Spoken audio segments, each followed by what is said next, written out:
Assalamualaikum warahmatullahi wabarakatuh. Apa kabar anak-anakku sekalian? Kelas 5 Toha bin Ubaidillah. Semoga kalian selalu sehat dan tetap semangat ya. Dan selalu mendengarkan apa yang Ibu sampaikan setiap harinya mengenai pembelajaran yang sudah Ibu berikan. Nah, kali ini Ibu akan menjelaskan tentang SKI pelajaran ke-6, yaitu wafatnya Nabi Muhammad SAW.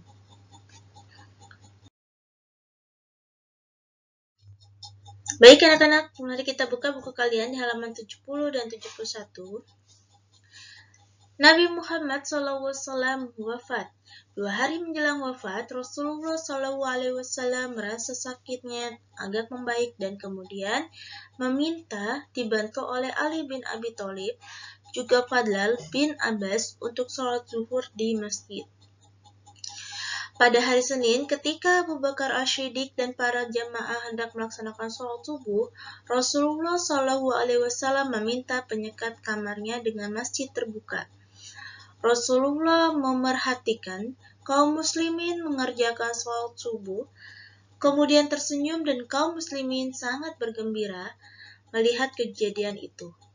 Abu Bakar As-Siddiq hendak mundur ke Syaf karena menyangka Rasulullah SAW hendak keluar untuk sholat, tetapi Rasulullah memberi isyarat agar mereka melanjutkan sholat dan meminta penyekat ditutup kembali. Sakit Rasulullah semakin parah. Aisyah menyandarkan tubuh Rasulullah SAW di pangkuannya yang semakin lemah.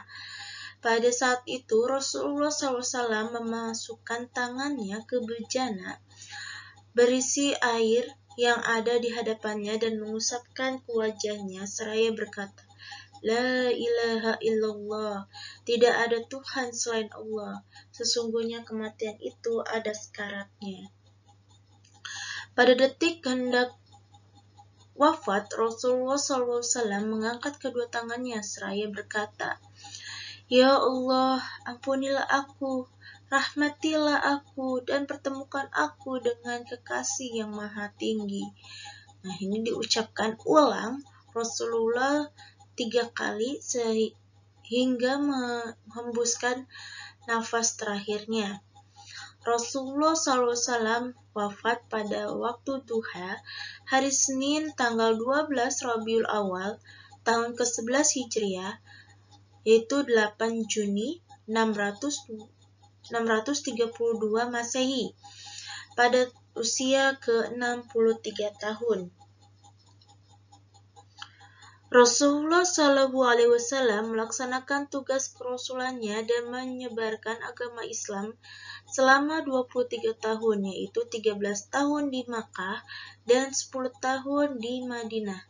Rasulullah wafat setelah agama Islam tersebar di seluruh jazirah Arab dan telah meletakkan fondasi pemerintahan Islam yang kelak akan diteruskan oleh para sahabatnya.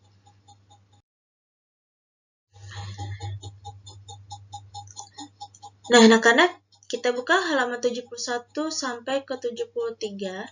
Di sini reaksi para sahabat. Yang pertama, sikap Umar bin Khattab.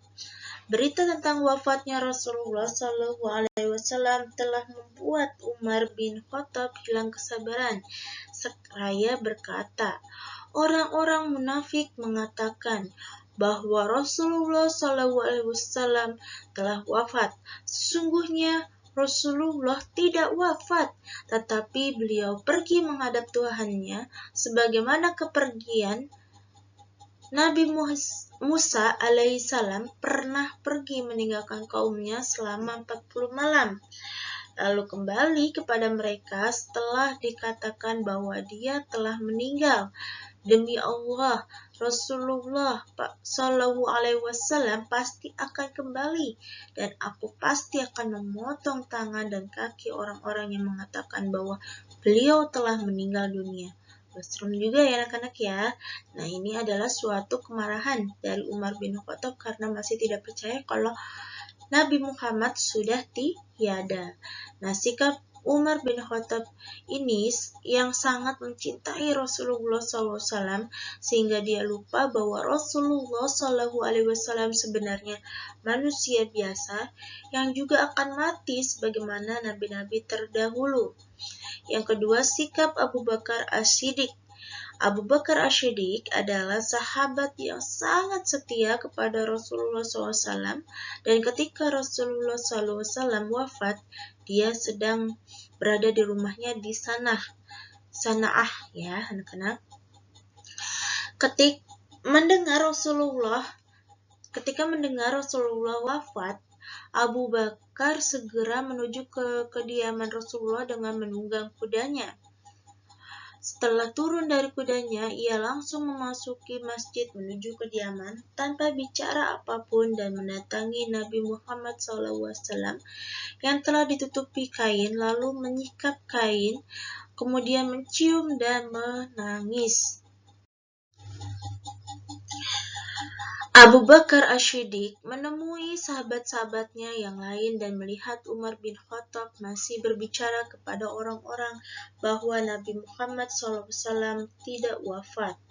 Melihat hal itu, Abu Bakar As-Siddiq berkata kepada Umar, "Wahai Umar, duduklah." Namun Umar tidak mau duduk.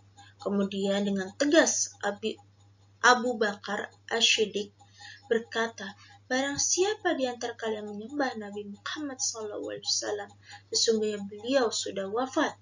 Dan barang siapa menyembah Allah, sesungguhnya Allah Maha Hidup, tidak mati."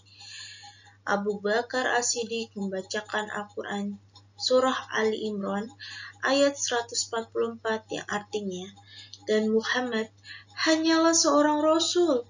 Sebelumnya telah berlalu beberapa orang Rasul. Apakah jika dia wafat atau dibunuh, kamu berbalik ke belakang atau murtad? Barang siapa berbalik ke belakang, maka ia tidak akan merugikan Allah sedikit pun. Allah akan memberi balasan kepada orang-orang yang bersyukur." Setelah Umar mendengar Abu Bakar As-Siddiq membacakan ayat tersebut, Umar tidak berdaya. Kemudian kakinya lemas sehingga dia terduduk ke tanah dan menyadari bahwa Nabi Muhammad telah meninggal dunia. Wafatnya Rasulullah SAW tidak dapat digambarkan betapa berdukanya kaum muslimin dan para sahabat tidak sanggup menerima kenyataan atas meninggalnya Rasulullah SAW, seperti Umar bin Khattab yang dengan pedang terhunus mengancam siapa saja yang mengatakan bahwa Nabi wafat. Abu Bakar As-Siddiq sosok seorang sahabat yang dapat menenangkan suasana dan menenteramkan kaum muslimin. Baik anak-anak, demikian yang bisa Ibu jelaskan dari pelajaran ini. Nah, di sini ada tugas PDR kalian. Yang pertama, kepada siapakah Rasulullah meminta bantuan untuk melaksanakan sholat zuhur? Yang kedua, mengapa Abu Bakar As-Siddiq hendak mundur ke saf ketika sholat subuh? Yang ketiga, kapan Rasulullah SAW wafat? Yang keempat, apa yang dikatakan Umar bin Khattab ketika mengetahui Rasulullah SAW wafat? Yang terakhir, bagaimana perasaan kaum muslimin dan para sahabat setelah mengetahui berita wafatnya Nabi Muhammad SAW? Demikian dengan anak-anak yang bisa Ibu berikan penjelasan hari ini. Apabila ada salah kata, mohon dimaafkan. Wabillahi taufiq wal hidayah. Wassalamualaikum warahmatullahi wabarakatuh.